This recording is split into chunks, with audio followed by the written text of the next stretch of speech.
Hello and welcome to MagicGatheringStrat. I'm Binkabi and this will be a holiday cube draft. And just so you know, this is a voice recording post video. That's the only way I can make videos nowadays. We have a pretty sweet pack, but we're gonna take the mocks here, obviously. Power is power. For Force of Will, Yawgmoth's Will, and mocks is options. Duels, not that exciting. Here we have Mishra's Workshop and Control Magic and Lionside Diamond as cards that I'm thinking of. Underground Sea also something we could take, but the most broken card is by far Mishra's Workshop, so that's what I'm going to take. It leads to very powerful decks, so here it goes down a bit. We have like Avenger, Elspeth, Glenalender Archmage, Wildfire Turnabout, and I'm gonna take the Wildfire.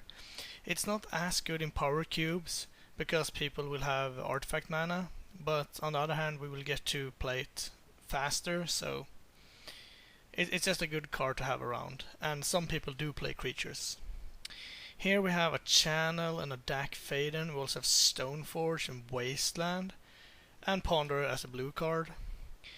And Channel is probably the most broken card here, but I don't really like that, and we have an artifact theme going, and I just really like Dak Faden.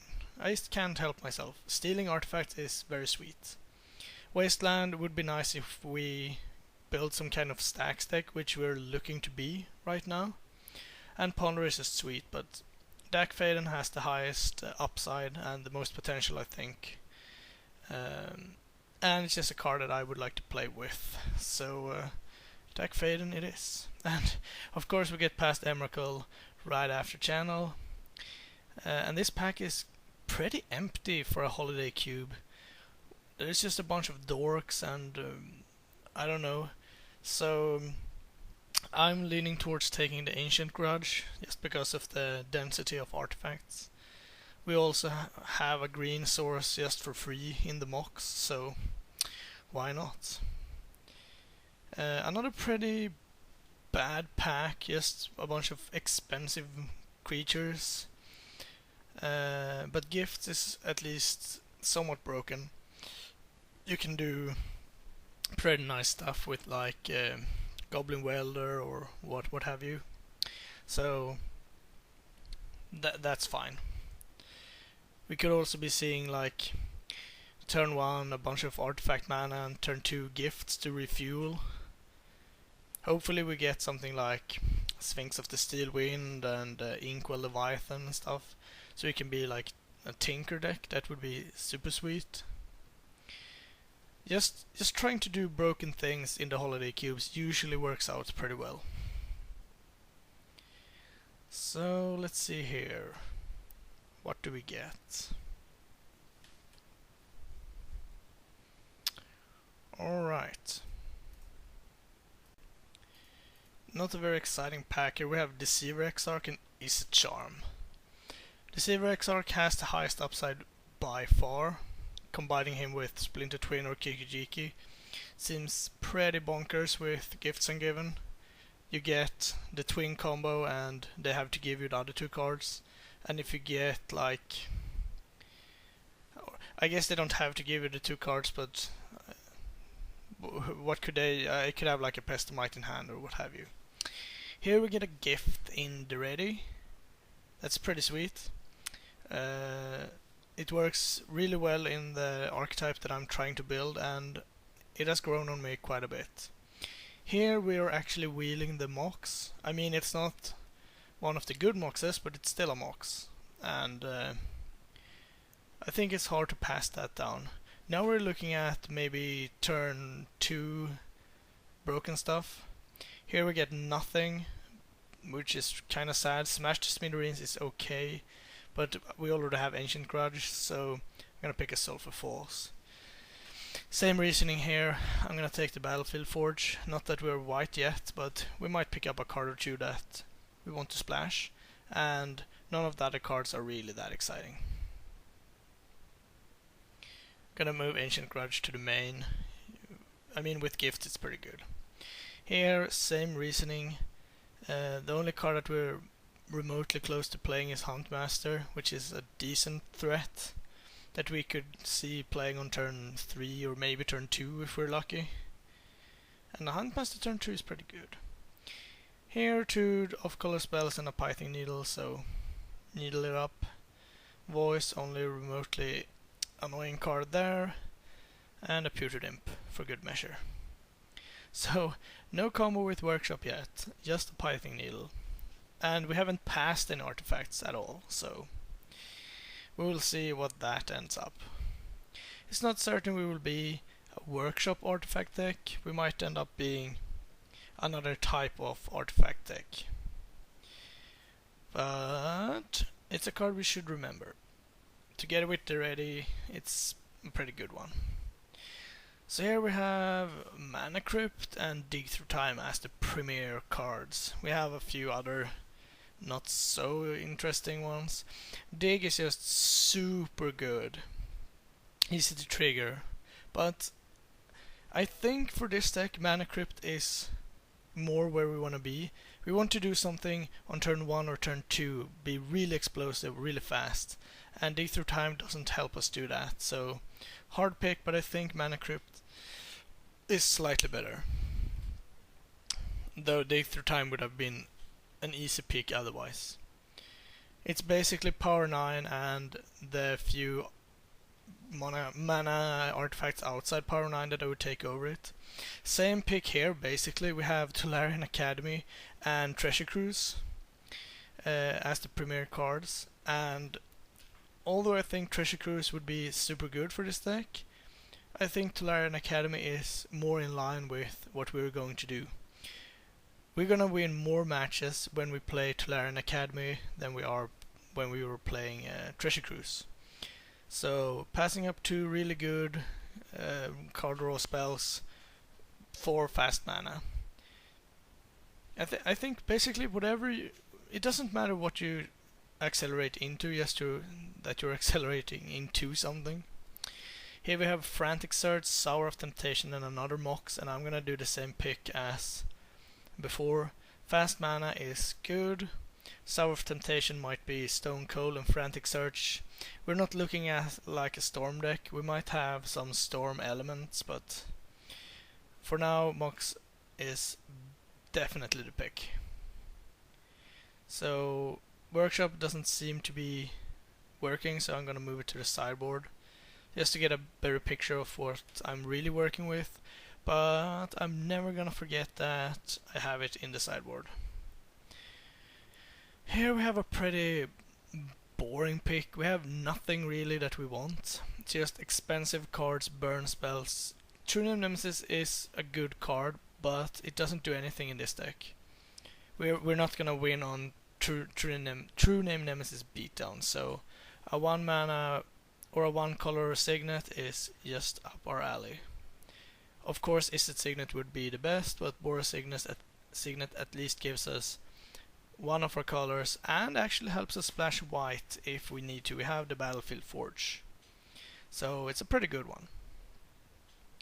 Can also splash green if we want to, but we need a bit more help for that. Oh, here we get so lucky with a late Tesseract the Seeker. I mean, Lodestone and Polluted Delta and Coalition Relic is all good, and Academy Runes, I guess. But Tesseract is just exactly the card for this deck. Together with the ready and potential Tinkers and Goblin Welders, this could be really, really solid. We accelerate out Tesseract as early as turn 1, I think, and then we can like untap some stuff and play at the ready, and then we're good to go. Tesseract fuels the ready or just fuels mana. Here we have an Oath, which is not super exciting, and some borderline red cards. So the pick will be Mystical Tutor just because of its potential. Right now it doesn't get that much, but it's a good card to have around, even if it's card disadvantage. Taking a look in the sideboard just to be sure that we haven't put any good cards there. You never know. I mean, it's Magic Online. Stuff happens on Magic Online, for sure. And here we have another very bad pack. I mean, Duplicant is okay, then it's a bunch of dorks, stupid removal that we don't care about. Firebolt is somewhat interesting because you can gifts for it, and it doesn't matter if they give it to you or not, but I'm gonna pick the Probe. It basically means you get to play 39 cards instead of 40, so that's good. And knowing if they have like counter spells, or now we have the deck Faden, but I mean equal cards to that. Let's say we want to know which card to weld back or whatever, it's good to know. Here is also an interesting, we have Koth, which we can play technically. We have a Revoker and a Regrowth, and Regrowth is good with gifts. So it's pretty hard to decide here, but ultimately I go with the Revoker just because of how good he is in this format. I think he shuts down so many value cards and otherwise borderline unbeatable cards, and having like 2 to 4 creatures in a deck like this is really good because then they can't take out all the removals. Here we get nothing again. Icicle Scepter is somewhat interesting, but in the end I don't think it's good enough here, so some mana. It's not a volcanic, but it will do. Here we can pick Wildfire, but once again I'm gonna take the boring pick in another one color Signet. It's not fun, but you know. Here I take the Orb. Not a main deckable card, I don't think, but it's the only reasonable card to have access to against, I don't know, super aggressive decks. We can like float mana, play Wildfire, and in response sack all the lands or something. Here we have nothing, just aggressive cards and a Gurmag Angler, so we haven't locked in a potential third color yet, and Angler seems like a decent splash. And here we get a super late Lodestone, which is excellent here. And a Torch Fiend, and we actually get the Firebolt back, which I might potentially start. It's good to have one removal. And now since we picked up Lodestone and 3 2-mana artifacts, I think Workshop is good enough to be in the deck. Here we get another hard pick, because the best card for us is probably Preordain, but Venser is super strong, and we also have a Sneak Attack, which we cannot forget. We don't have anything to sneak into, and some of the Eldrasis has already been taken, and even though I like Sneak Attack a lot, and I think it's the card with the most kill potential, or win potential I should say, I have to settle for one of the blue cards, and ultimately it will be Preordain, because of how consistent it makes our deck. It makes us able to keep like a fast mana hand without anything good to use it with, and it could also do the opposite. We can keep a good hand without fast mana and try to hit it with Preordain. Just the fact that you can draw a Mox and use it right away is very appealing. And also we're still hoping to get like a Time Vault or something, and just be able to set up a combo is pretty good. Of course we get past the Griselbrand, which is like the last card we could potentially sneak in, but we have some options. We have a Bitter Blossom, a Time Twister, Dual Cast Mage, Flood Strand and Memory Jar, and an off-color Signet. But I think with all our fast mana and potential combos, the best card for us would probably be the Time Twister actually, and I really like Time Twister. I think it's an underrated Power 9 card, if you can say that. We could easily drop our whole hand on turn 2 without any problem, and then use Time Twister and get a ton of value. So I think that's the best card for us, even though there are a pretty good amount of good options here. Here I'm gonna slam Bribery, we do get the Tinker here, and we get the Senses Divine in top as well, but we don't have anything to tinker into, and I don't think it's sane to take the Tinker here. Bribery gives us a good way to win. Here we have Monastery Mentor, which we can splash, and I think it would be excellent in this deck. We have a Frost Titan, which we know we can cast, Steam Vents, Seething Songs, but I'm gonna pick the Monastery Mentor, I think, because we do have 2 white sources already, 3 if you count the Mox Diamond, and that's probably enough for Monastery Mentor. It's so good that I think it's worth trying to splash it. I mean, we have Time Twister, we have cheap mana rocks, everything we need. Here we have another pretty bad pack for us. We have nothing that we can play at all. We can take a land, or we can take Tesseract, which actually goes well into our deck, but it's black and we've already picked up a Mentor. So, you know, I think it's Mentor, but here we have a Mindslaver, Grim Lavamancer, and Empty the Warrens, and we're not a Storm deck, but we could have like 8 goblins on turn 1, no problem. But why Mindslaver is better. Here we get the Blightsteel, but unfortunately it doesn't work with the ready. It works with Tinker, but yeah, so Trinket Mage is most likely to be a good card in this deck. We don't have the combo with Blightsteel, unfortunately. It's not it's not too likely that we get one of the Tesseracts up to that amount. And here we have a super hard pick. We have Sphinx's Revelation, which would be good in our deck, since we're already splashing white. Metal Worker, which would get us a ton of mana, and Smokestack. And I'm still not sure about this pick. Ultimately, I decided that we have enough mana acceleration that we actually need something good to play. And you can see I drew the Metal Worker, but then changed my mind.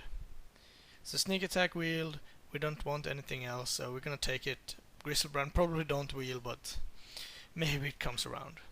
And then we could potentially play Sneak Attack, but probably not anyway. But yeah, the Metal Worker Smokestack pick was super hard to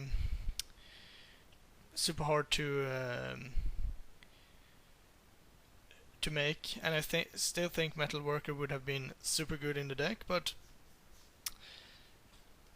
we don't have that many expensive spells to get into, so here we have nothing again, but Memory Jar could be good. If the Empty the Warrens wheels, we could see some kind of storm action, making 10 to 16 goblins or something. That might be enough, but probably not.